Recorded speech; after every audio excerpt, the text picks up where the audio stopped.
Helen Brooks stared at the receipt in disbelief. Two $700 for a designer handbag, charged the same day she transferred $4,000 to her son for her grandchild's school fees.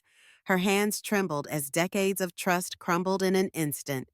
Welcome to her Fireside Stories, where today we witness how one grandmother's shocking discovery unraveled a web of lies that had been draining her retirement savings for years. Mom, we need another $4,000 for Tommy's tuition, her son had pleaded just last week, yet Tommy had never even been enrolled in the private school she'd been paying for. The moment Helen confronts her son and daughter-in-law at the family dinner will leave you breathless, but what she discovers in their financial records afterward, that's when this story transforms from heartbreaking to jaw-dropping. Stay until the final moments to see how Helen reclaims not just her money but her power in a way that changes her family forever. Have you ever discovered someone close was betraying your trust? Your comments and the cities you're watching from create the warmth around our shared fireside tonight. Hit subscribe to join thousands of others who gather here weekly for stories that remind us all. Sometimes the strongest love is setting boundaries others never expected. I still remember the sting of betrayal when I saw that glossy designer bag swinging from my daughter-in-law's arm, a bag I knew I had practically paid for under the guise of my grandson's tuition fees. It felt like somebody had pried open my chest, taken out my heart, and stomped on it for good measure. I stood there in a high-end department store of all places and realized that the $4,000 I'd been handing over every month for Tobin's education had been squandered on trifles and luxury. My name is Lorelei Parker, and I am 68 years old. I'm a retired teacher living in San Francisco, sporting a short but elegantly cropped hairstyle that has turned silver over the years. For 4 decades, I dedicated myself to shaping young minds, doing my utmost to instill honesty and compassion in my students. If only I had succeeded in teaching the same lessons to my own family. I raised my only child, Damon Parker, by myself after my husband's untimely death. Damon seemed to have a bright future. He married a woman named Celeste, sleek bob, haircut, manicured nails, and a constant flicker of something calculating in her eyes. Together they had Tobin, my dear grandson. When they all ended up under my roof, I believed we would form the perfect harmonious household of 3 generations. Yet from day one, I had my suspicions about Celeste's sweet, almost saccharine politeness. She never openly disrespected me. She would even hand me an extra blanket on chilly nights, cook on special occasions, and compliment me lavishly in front of neighbors. But there was a glaze of insincerity to everything, like someone reading a script rather than speaking from the heart. For the past several years, I've used a sizable chunk of my pension, $4,000 each month, to ensure that Tobin, now almost 7, had all the opportunities in the world. Damon works long hours as an engineer and often looks drained. Celeste claims she was too occupied with housework to get a job. My maternal instincts told me to ease their burden, so I did exactly that. Yet deep down, a small voice kept whispering that something was off. That day in that department store, the truth struck me with brutal clarity. I had run into Celeste's mother, Gilda Carmichael, a flamboyant woman with curly dyed hair that bordered on electric red near the perfume counters. Gilda had no idea I was there as I overheard her boasting about her daughter's lucky catch. Gilda's loud, grating laugh echoed among the glimmering displays. That old lady Lorelei, it is so easy to fool. She hands over thousands, claiming it's for Tobin's tutoring and classes. Imagine having an extra $4,000 to toss around every month. Celeste got me a new luxury bag last month, and Damon doesn't even blink. He's in on the ruse too, obviously. Her words sliced through me like shards of glass. I found myself gripping the edge of a display case, struggling to steady my breathing. All these years I had been scraping by on my monthly pension just over $5,600. Most of it funneled into that $4,000 contribution I assumed was necessary for my grandson's well-being. Yet here was the ugly truth. The funds were siphoned off for frivolities, lavish shopping, and who knew what else. My illusions shattered in an instant. It wasn't just about the money, though, that stung terribly. It was about trust. I had placed my faith in Damon and Celeste to do right by Tobin, to prioritize his education and health. I paid for everything from art classes to new shoes. Whenever Celeste would sigh and claim, "We're barely making ends meet," I'd push aside my own worries and scribble another check or withdraw more cash. Now I realized those worried looks might have been nothing more than a show, a performance they both orchestrated to keep me hooked on the idea that only I could salvage Tobin's future. As I left the store, my heart pounded so loudly in my chest, I thought I might faint. I kept replaying Gilda's words in my head. "We spend it however we want. It's not like she'll be taking it with her when she's gone." That final sneer made my stomach churn. I hurried home unsure what to do next, but absolutely certain that I could not let this continue. That evening, I locked myself in my bedroom, telling Celeste I was coming down with a cold and needed rest. My mind, however, was anything but restful. My thoughts whirled in 100 directions: heartbreak, fury, guilt. If Damon and Celeste were blowing my contributions on luxuries, then what about Tobin? Was his safety at stake? Was he being neglected? After battling insomnia most of the night, I made a decision I would expose this deception fully, but I had to be methodical. Storming out in a fury, waving accusations without tangible proof would only backfire. Celeste and Gilda would surely paint me as a senile old woman prone to delusions. Damon, my own son, might well side with them out of fear or confusion. No, I needed evidence, and I needed a plan. I began by paying closer attention to Celeste's daily routine.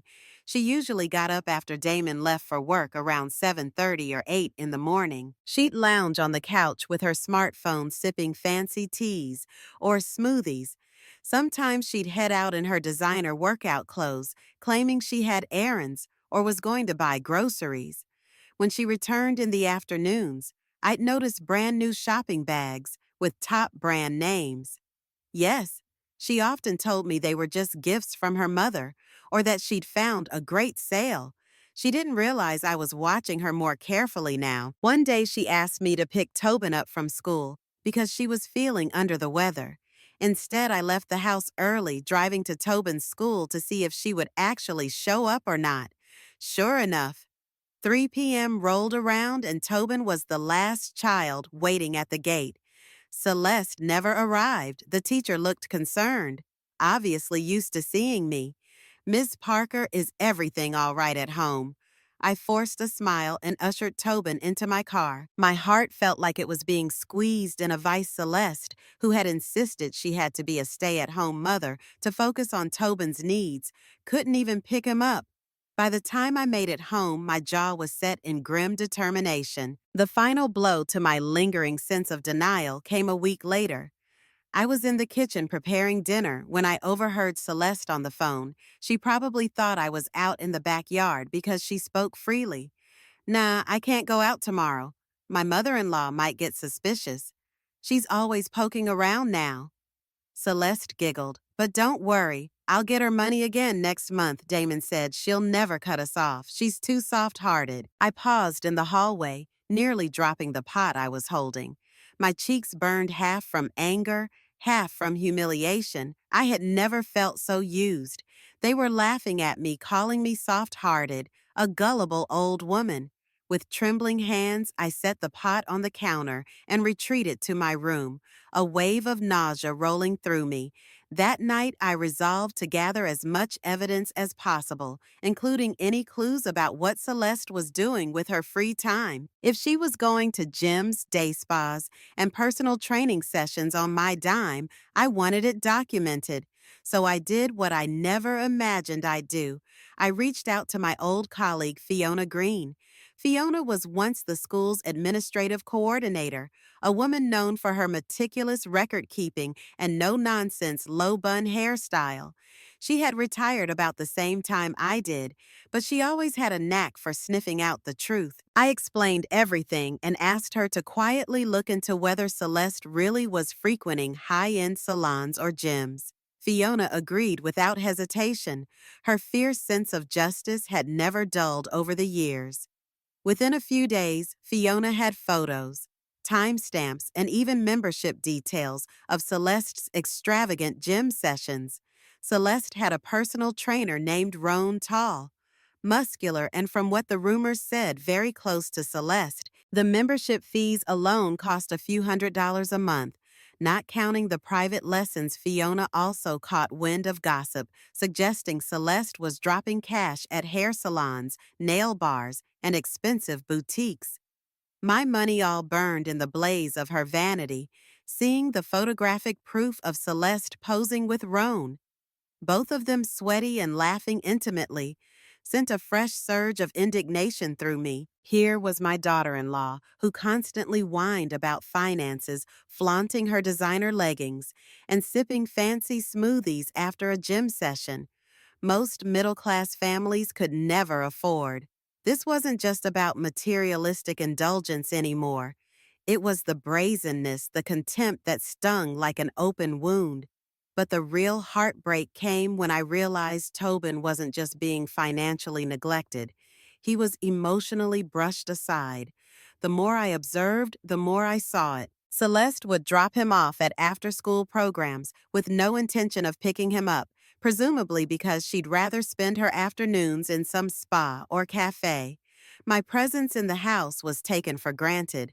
I was there to do the pickups, supervise homework, cook meals. Celeste was free to do as she pleased. That night, I typed out a list of questions on my laptop. Had Tobin been left at school on multiple occasions? Yes, I had confirmed that with teachers. Were there late fees for not picking him up on time? Indeed, there were. Where was Celeste when she should have been home or waiting for him? At the gym, at the salon, possibly with Roan. I was building a timeline. Every new detail felt like adding a brick to a defensive wall around my heart. I also made discreet inquiries into Damon's role in all of this. My own son, was he complicit or was he manipulated? For the sake of being objective, I had to consider that maybe Damon was simply not strong enough to stand up to Celeste's manipulations. I'd seen him come home exhausted, tie undone hair in a neat undercut that he rarely found time to maintain properly anymore. He might just be turning a blind eye, hoping to avoid conflict. Yet ignorance is no excuse. Damon had accepted thousands of dollars from me monthly without offering any real transparency. If he truly believed all that money was going to Tobin's schooling, wouldn't he at least check how it was spent? Anger simmered in me, mingling with a profound sadness. Damon was my son, but as a teacher, I believed in accountability, no matter the blood ties. A crescendo of tension was building in the household. Every time Celeste passed me in the hallway, a sneer tugged at her lips, though she tried to mask it with a polite smile if we locked eyes. Damon, oblivious or willfully blind, scrolled through his phone at the dinner table, occasionally asking me how Tobin's day was, but never prying into the finances.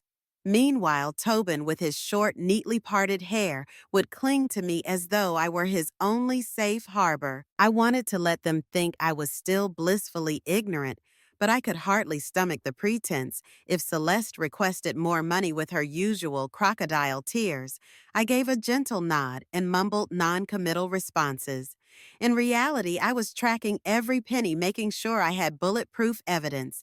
My friend Fiona, determined as ever, kept sending me more and uglier proof, bank statements, screenshots of Celeste's bragging messages to her friends about scoring a new bag or living that high life. At last, the moment came I knew I was ready to pull back the curtain. But before we continue this dramatic unraveling, I have a small request for you, dear reader. The confrontation started quietly, almost anticlimactically. One afternoon, Celeste came waltzing into the kitchen, designer purse perched on her shoulder phone, in one manicured hand. She thrust a bill under my nose, a sour frown on her lips. Lorelei Tobin's extracurricular fees are due again, she said. You promised to help us, didn't you? I took a moment to stir the pot of soup on the stove, feigning calm. How much this time, I asked, voice neutral. Without meeting my gaze, she rattled off a sum, and it was double what she'd claimed the last time. We can't cut corners on his education, she added, batting her eyelashes in that mock innocent way. I nodded and sighed as though resigned. You're right, I'll write the check after dinner. Celeste offered a sickly sweet smile, pivoted on her expensive heels, and left the room with a triumphant sway. My stomach churned. That calm facade was wearing thin, but I reminded myself, wait just a bit longer. Let them think they've got you cornered. Later that evening, after Damon returned from work, I invited them both into the living room. I suggested that Tobin stay in his bedroom watching some cartoons. Once they were seated, I placed a bundle of printed documents on the coffee table. Celeste's eyes flicked to the pile with a hint of apprehension, while Damon, looking drained as ever, rubbed his temples. What's all this? Celeste asked, her tone wincing with irritation. Quietly, I laid out each piece of paper. Some were bank statements clearly indicating large sums transferred into Celeste's personal account, $4,000 every single month. Others were receipts from the gym and spa visits in her name, all totaling thousands. I also had photos, clear images of Celeste and her personal trainer entering high-end boutiques, dining together in upscale cafes. I said nothing. Simply let the evidence speak for itself. Damon's face paled. Celeste's painted nails tapped the coffee table, her eyes darting around as if searching for an escape route. For a moment, I thought she might laugh it off, but no. Her cheeks flushed red with anger. You invaded my privacy, Celeste hissed, seizing one of the photos. You had no right to track me like this. I raised an eyebrow. Invaded your privacy? Celeste, this money was meant for Tobin's education. Yet here I see you purchasing designer accessories. Do you deny it? She glared, eyes flicking to Damon. Damon, say something. Are you gonna let your mother accuse me like this? Damon, hair slightly disheveled from his day, stared at the receipts as though they were foreign artifacts. His lips parted, but no sound came out. Slowly, he turned his gaze to me, then back to Celeste. I I thought you told me you were paying for Tobin's after-school classes, he mumbled weakly. Her fury was immediate. Oh, so now you're playing dumb. You knew I was getting spa treatments. You didn't care as long as you didn't have to do any extra work. Don't pretend you're some saint. I bit my lower lip, forcing myself to remain silent just a little longer. It wasn't just about the money I needed to see Damon's reaction to test whether he would stand by me or by her. Would he defend the mother of his child, or would he stand up for the truth? But Celeste couldn't leave well enough alone. And you, she hissed, turning to me, you've been meddling in our marriage from the start. You're just jealous that I have a life outside this dusty old house. Dusty old house, my house, which she and Damon had effectively taken over. That final barb cut, but it also crystallized my resolve. I glanced at Damon one last time, silently hoping he'd intervene, that he'd demand accountability, that he'd show me he wasn't completely lost. But Damon just pressed his lips together and closed his eyes. That was all the confirmation I needed.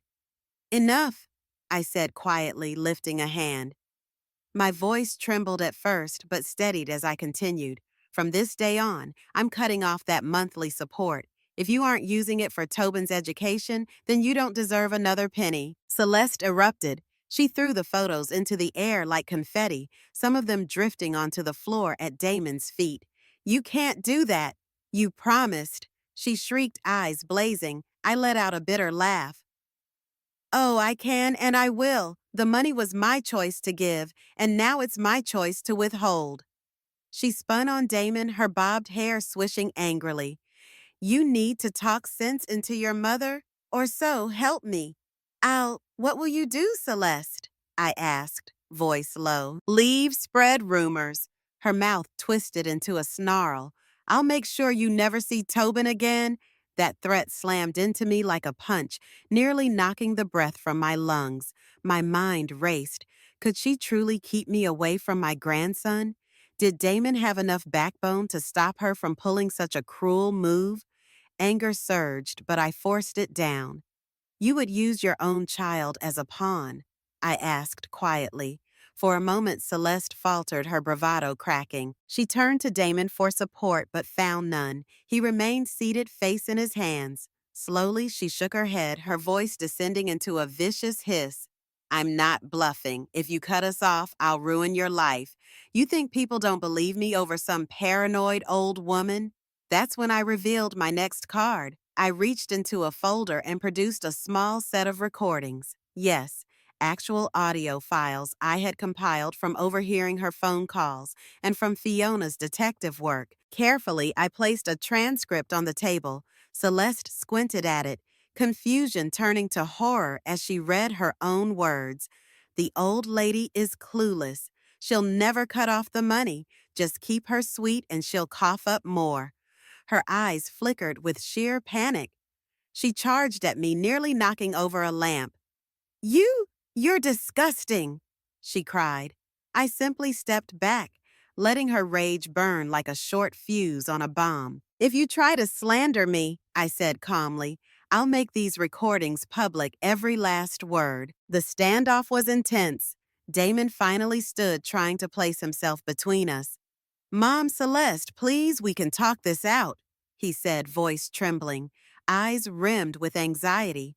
We're still a family, aren't we? Family? The word weighed heavily in the air. A family that bled me dry for thousands while their child was left waiting at school gates. A family that mocked me behind my back, calling me an old fool. Celeste cast Damon a contemptuous look. So what? You're taking her side, she spat. Are you going to pay for all of Tobin's extracurriculars on your own now? We both know your salary won't cover it without her contributions. He swallowed Adam's apple bobbing. I don't know. I'm just saying, maybe we can find a compromise. It was heartbreaking to witness my son, once so determined and bright, reduced to a trembling figure too afraid to stand up for what was right.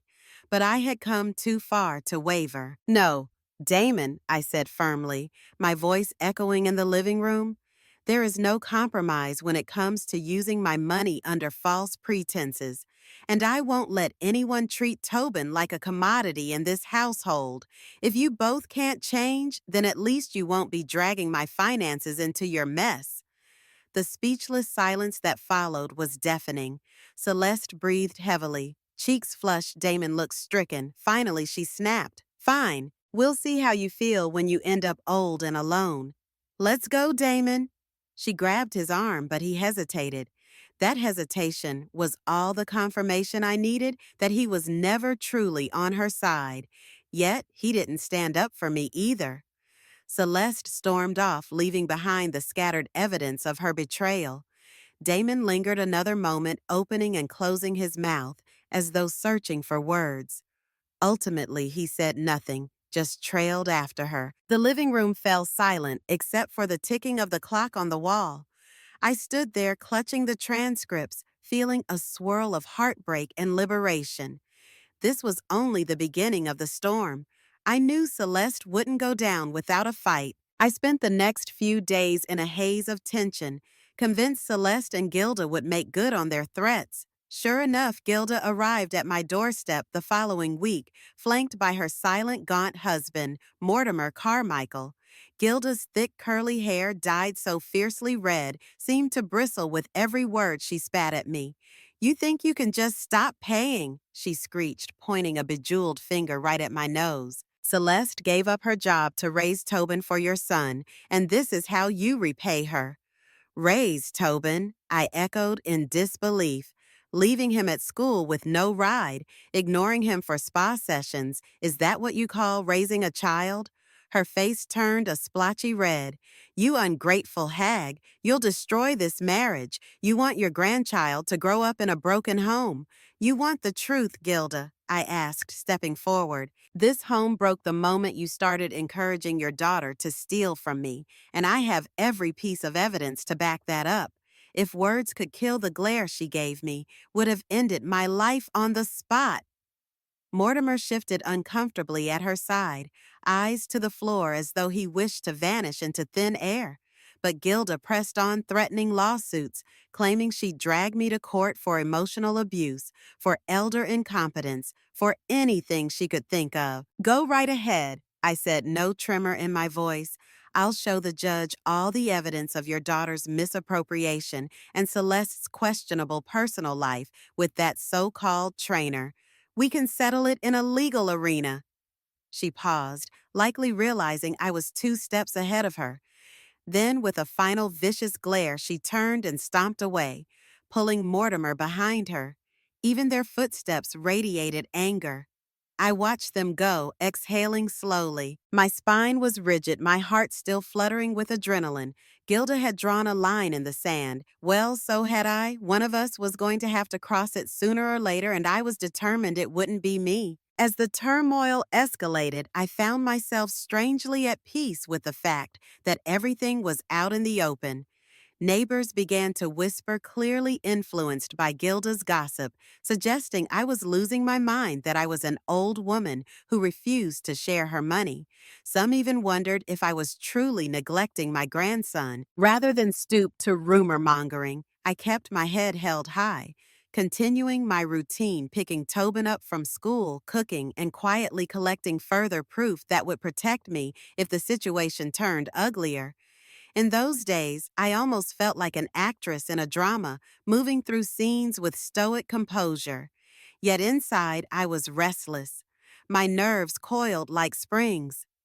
Each time Tobin flung his arms around me and giggled, I'd be reminded of why I had fought so hard and sacrificed so much. I didn't want him caught in the crossfire of adult betrayals.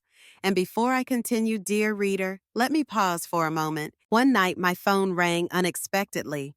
It was Fiona Green, my old colleague who had helped gather background info on Celeste's antics. "Lorelei, I've got a bit more," she said, her voice tinted with concern. "There's talk that Celeste might be seeing someone outside of just her personal trainer. I've heard she's been visiting a certain luxury condo in the city, and I've got possible video evidence of her in the company of another man, but it's not entirely clear yet." My grip tightened around the phone. So Celeste had more secrets. Perhaps it was an affair. Perhaps she was laundering money somewhere else. It was exhausting just to consider, but I knew I had to steel myself. Every new piece of intel would be critical if Gilda and Celeste decided to spin more lies. Paragraph 13, approx 395 words. Strangely enough, Damon seemed to be drifting like a ghost in his own house. When he wasn't working, he was locked in the bedroom with Celeste. Though she would often emerge muttering curses under her breath, I heard them arguing at all hours, her voice rising shrill in accusation, his voice mumbling in protest or in uneasy attempts to appease her. One Saturday morning, I mustered my courage and knocked on Damon's bedroom door while Celeste was out. He opened it, looking as if he hadn't slept in days, dark circles under his eyes, hair unkempt. "Mom." He greeted me quietly, stepping aside to let me in. His room was a mess, clothes strewn on the floor, half-packed suitcases in the corner. "Are you leaving?" I asked, a knot forming in my stomach. He ran a hand through his hair. "I don't know. Celeste wants to move somewhere else. She says, we can't stand your presence anymore, that you're controlling." My eyes swept the chaos of the room. "Damon, do you believe that? Do you really think I'm the villain here?" He sank onto the edge of the bed. "I don't know what to think. I'm not blind, Mom. I see the receipts, the pictures. I just wanted us to have peace. I wanted to keep the family together for Tobin. But clearly we can't live under the same roof anymore. There was something heartbreakingly childlike about his posture, shoulders hunched, staring at the floor. For a moment, memories of Damon as a little boy, wide-eyed, holding my hand on his first day of school flashed before me. I sat beside him. I never wanted to break your family apart, I said softly, but Celeste has left me no choice. She's been taking my money under false pretenses.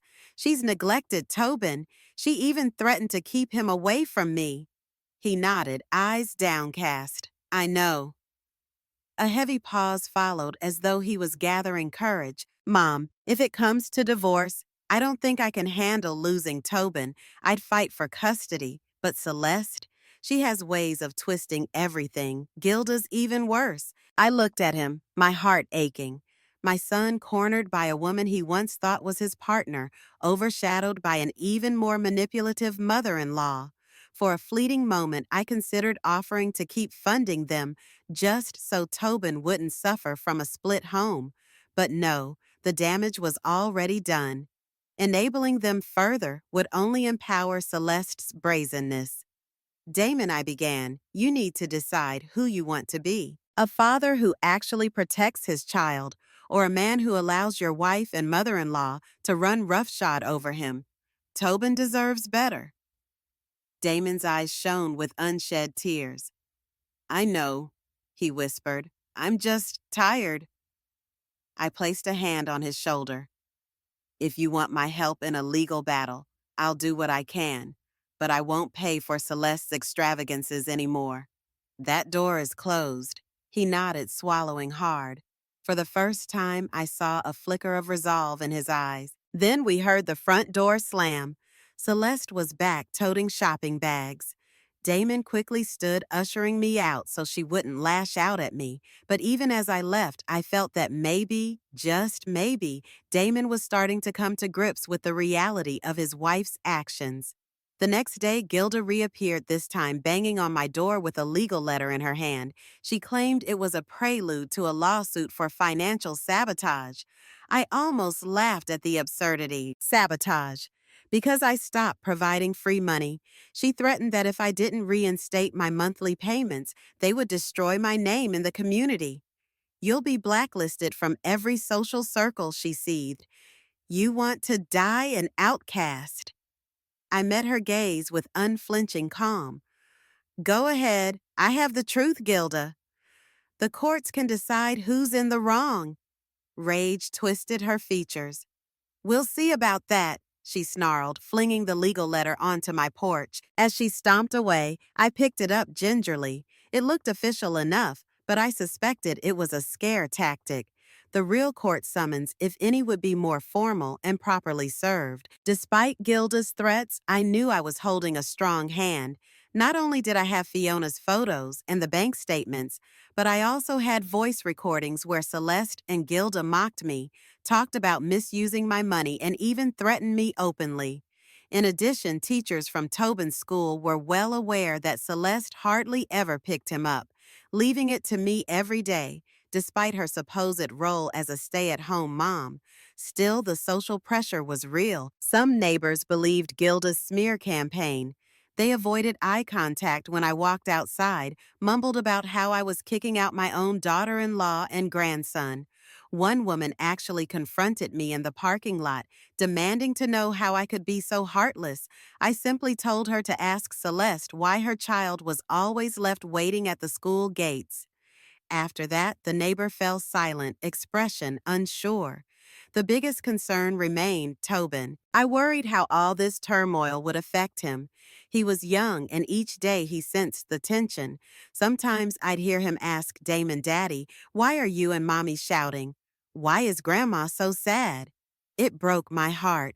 Children shouldn't have to navigate adult betrayals. Yet here we were, a dysfunctional family drama, playing out in real time.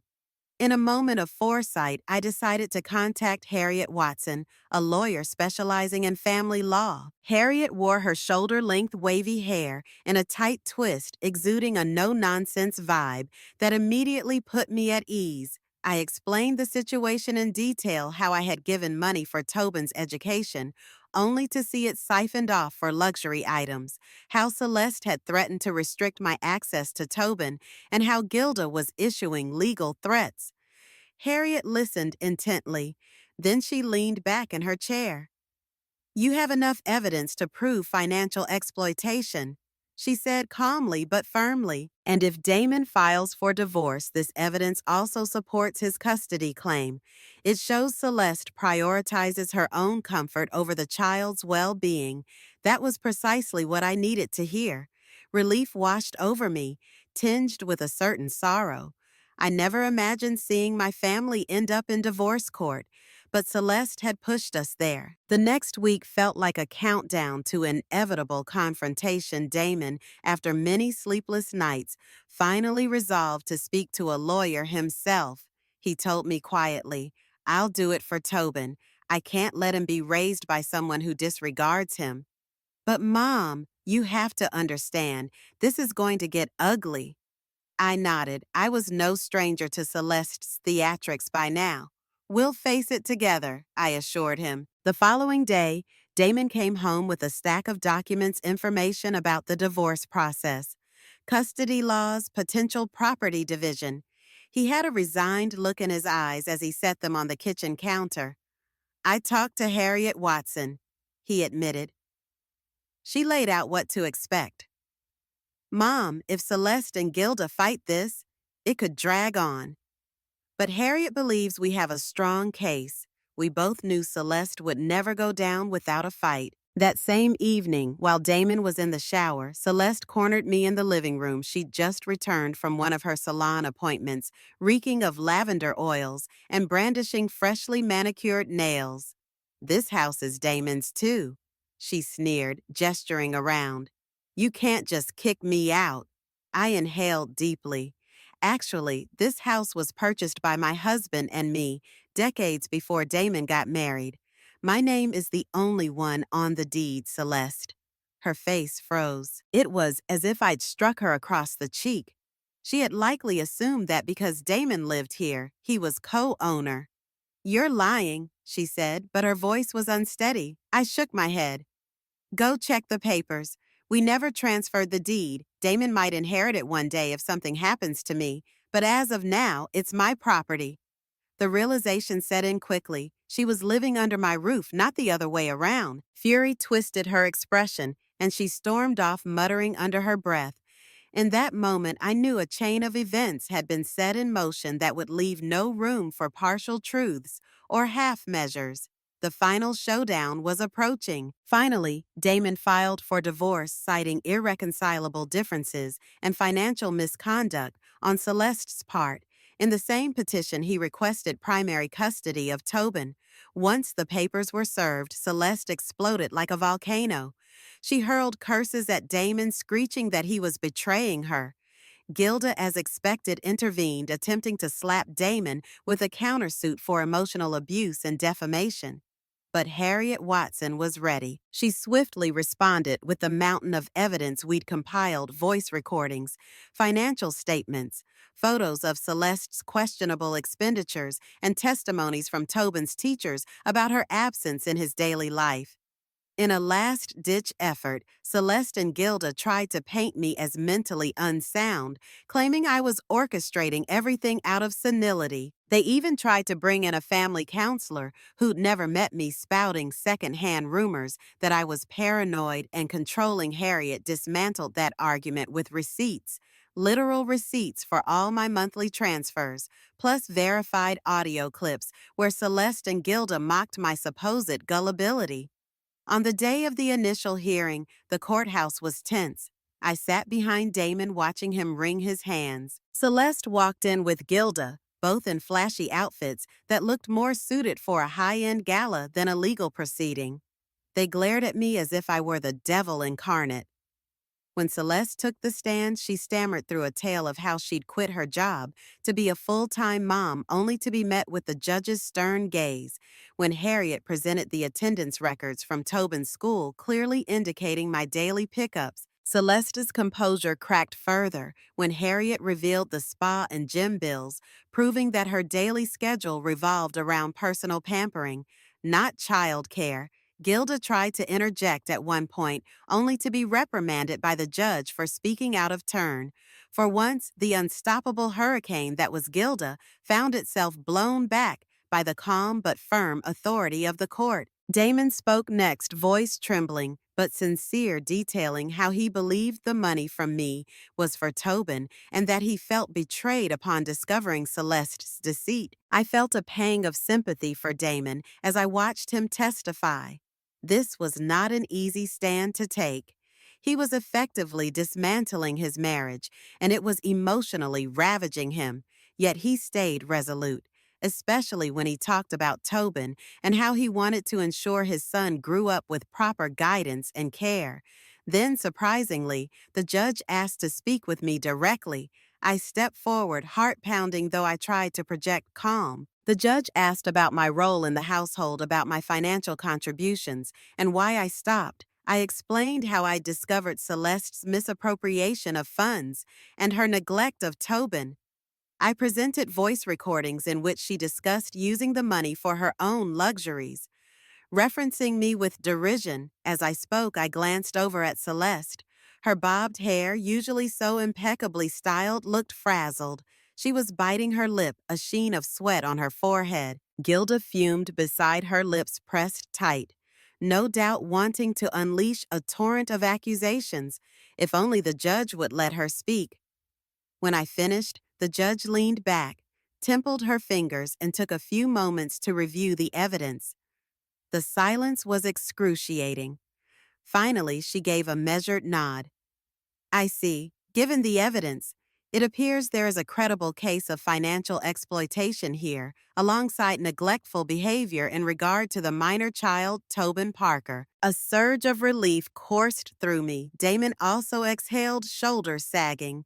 Celeste's eyes widened in panic, and Gilda let out an incoherent shriek, prompting a stern warning from court officers. Before we continue, however, let me pause once again for your attention. Dear reader, if you're engrossed in how these legal battles unfold and want to hear more stories that dive into real-life dilemmas, subscribe to our channel. We promise riveting accounts that shine a spotlight on hidden truths and ultimate revelations. Now let's return to the unfolding verdict. The judge scheduled another session to finalize custody arrangements and property rights.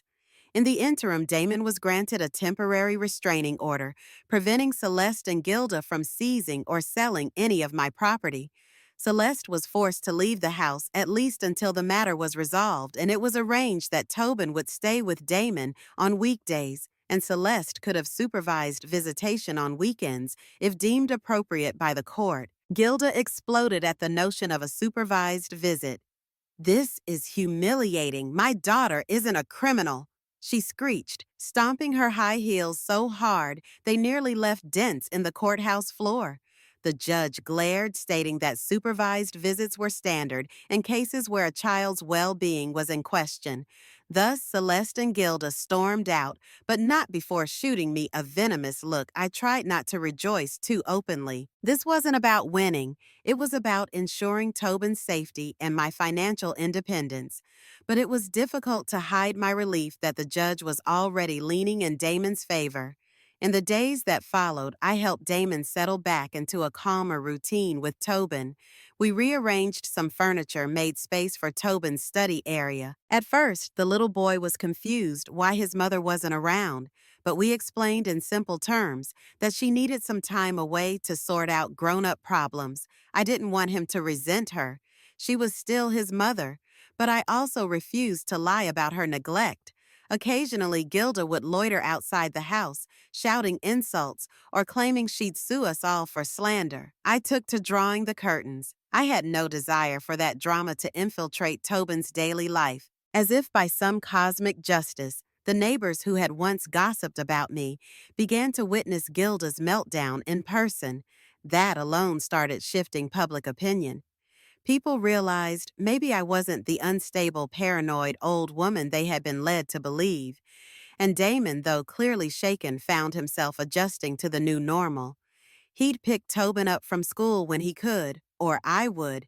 We shared cooking responsibilities. There was still sadness in his eyes, but also a glimmer of relief. The final hearing arrived 2 weeks later. By then, Celeste's lawyer had presumably advised her that the evidence against her was insurmountable. She appeared in court looking subdued, her usually impeccable bob hanging limply. Gilda was with her naturally, but both wore strained expressions. When Celeste took the stand, she tried a new approach, contrition. She said she realized she had gone too far with her spending and was willing to change. If Damon would drop the divorce petition, Damon shook his head resolutely when his lawyer asked if he wanted to reconsider. No, he said, I need a stable environment for Tobin. I don't believe Celeste has shown genuine remorse. Harriet Watson then presented the final blow. Documented child neglect claims from Tobin's school, plus additional statements from my friend Fiona, who had recorded Celeste bragging about how she would never get caught. The judge's face turned stern, especially upon reading a transcript where Celeste laughed about leaving Tobin stranded at school if it means I get my spa day. Seeing the writing on the wall, Celeste's lawyer asked for a brief recess, presumably to negotiate. Harriet shot me a discreet smile. She knew we held all the cards. After a hushed consultation, Celeste returned to the courtroom, her face tight with suppressed rage, and offered no further resistance. Gilda, outraged, tried to cause a scene, accusing everyone of conspiring against her daughter. The bailiffs politely but firmly escorted her out. Minutes later, the judge delivered the final verdict. Damon would have primary custody of Tobin Celeste, would be granted supervised visitation rights, initially subject to reevaluation in a year if she demonstrated responsible behavior. Celeste was also ordered to repay a portion of the misused funds, an amount determined by the court based on the luxury items and gym memberships. The house remained fully mine with a formal acknowledgement that I was not obligated to provide any financial support to Celeste or Gilda. The gavel hit the block with a resounding thud, and it felt like an entire mountain lifted off my shoulders. Celeste glared daggers at me as she gathered her belongings and left Gilda trailing behind, still muttering threats about appealing the decision. Back at home, the atmosphere was bizarrely calm. Damon and I prepared a modest celebratory meal, spaghetti salad, and a small cake for Tobin, who was just happy to see us smile again. "Daddy, are you okay?" he asked, noticing Damon's red eyes. "I'm all right, buddy," Damon replied, ruffling Tobin's hair. "I'm just tired, but things will get better now." I stayed silent, stirring the pasta and occasionally glancing at the clock. This was a new chapter, one where I wasn't hemorrhaging my pension for someone else's vanity, and Damon wasn't living in denial. Yet, it was also bittersweet. Family was supposed to be a source of love and security, and Celeste's choices had shattered that ideal. Later that evening, after Tobin was tucked into bed, Damon sat across from me at the kitchen table.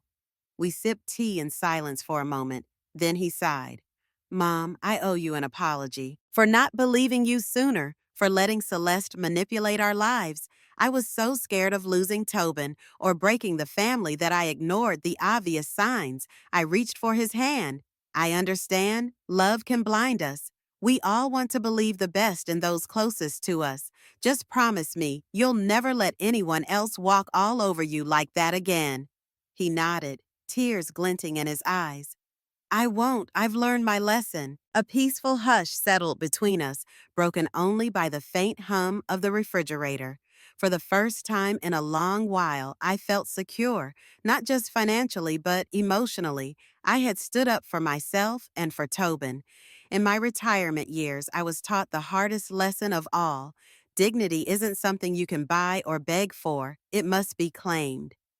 As we cleared the dishes and turned off the lights, I thought of Gilda's last words about me dying alone. Perhaps I would live alone one day, but I wouldn't live in shame, nor would I live with regrets about letting people leech off me. I had Tobin, and I had self-respect.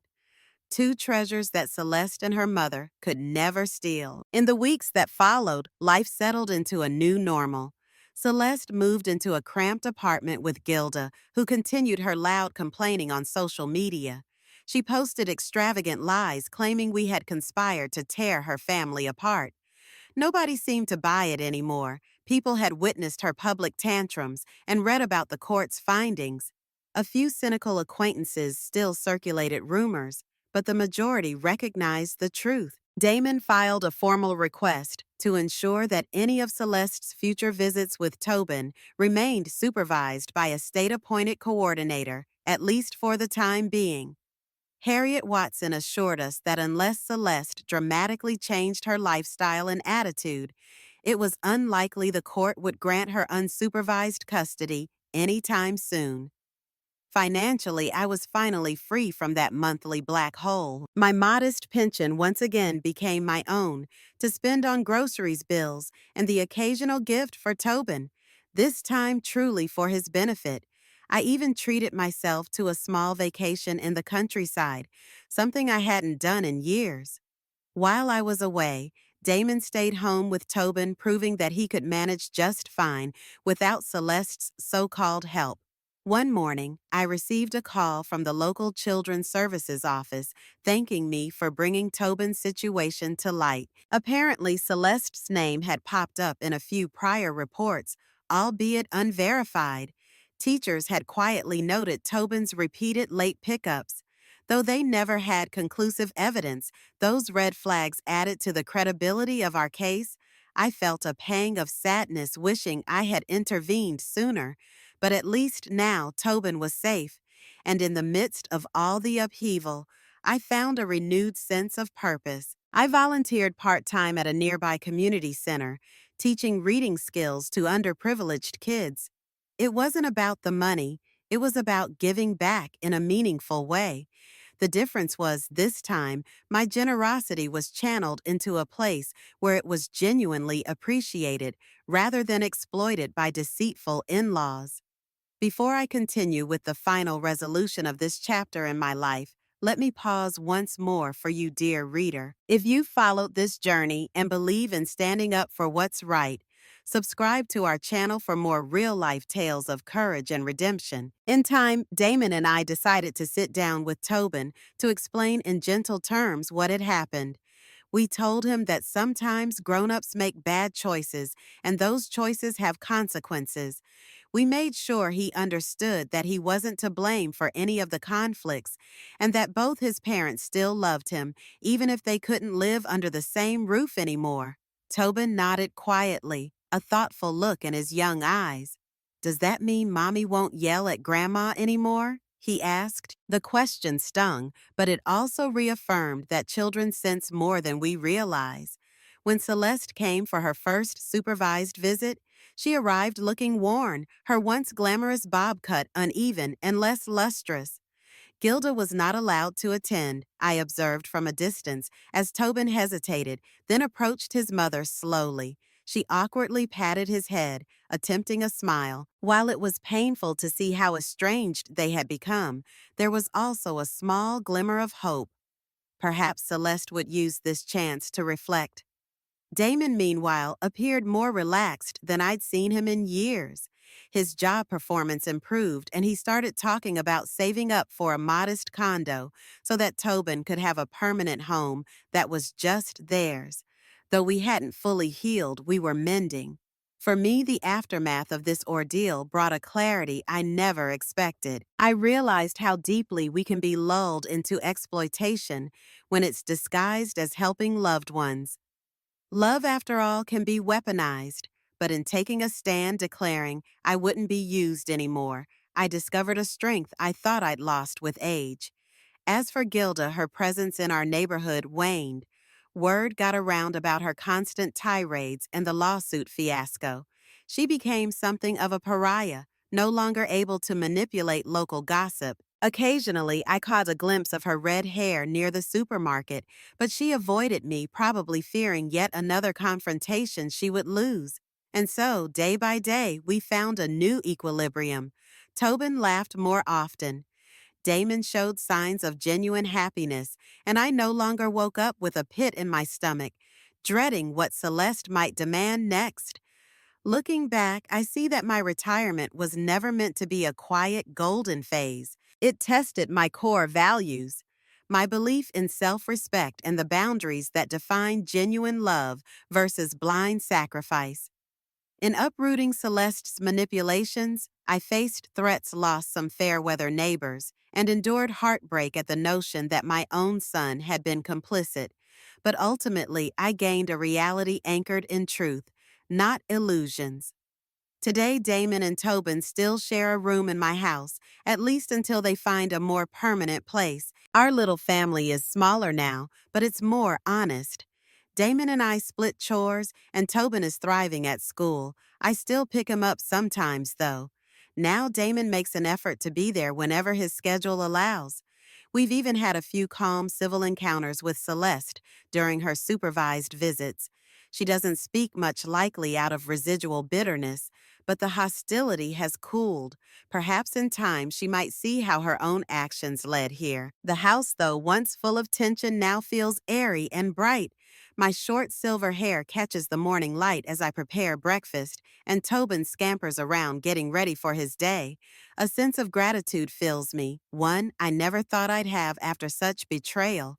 Life may not be perfect, but it is real, and it is free of deceit. Financially, I'm comfortable no longer funneling my pension into Celeste's vanity. I can invest in my own well-being. I attend a local seniors yoga class, buy fresh groceries without fretting, and even have a little left over for occasional treats with Tobin. Whenever I see Celeste's reflection in the corners of my memory, that expensive bag on her arm, I feel relief rather than anger. Relief that I'm no longer subsidizing her false lifestyle. In the end, standing up for oneself is an act of courage at any age. It's a line in the sand, a declaration that no one has the right to exploit your kindness. If there's one thing I hope anyone takes from my story, it's that love doesn't mean allowing yourself to be used. My son once took $4K monthly from me, all in the name of school fees, only for me to find out he'd helped buy a luxury bag for his wife. But that was the moment my eyes opened, and from then on, life changed for the better. The embers of Helen's story still glow tonight. A grandmother who discovered that sometimes love means drawing a line in the sand that no one can cross. When Helen finally confronted her son with those receipts in hand, she wasn't just protecting her savings. She was fighting for something far more precious, the truth that would eventually save her grandson's future. Sometimes the deepest betrayals come from those who should cherish us most. But as Helen showed us, there's a quiet power in standing firm when others expect you to break. What would you have done in Helen's position? Would you have found her courage or taken a different path? Your stories create the invisible threads that bind our Fireside community together. Share where you're watching from and what this tale stirred in your heart. Before we part until next time, if Helen's journey resonated with something deep within you, consider joining our Her Fireside Stories family with a simple click of subscribe. When you turn on notifications, you ensure these flames of wisdom never dim before reaching you. Remember, trust once broken can be rebuilt, but only when truth becomes the foundation. Until our paths cross again by these warming flames, may you carry Helen's wisdom wherever life takes you.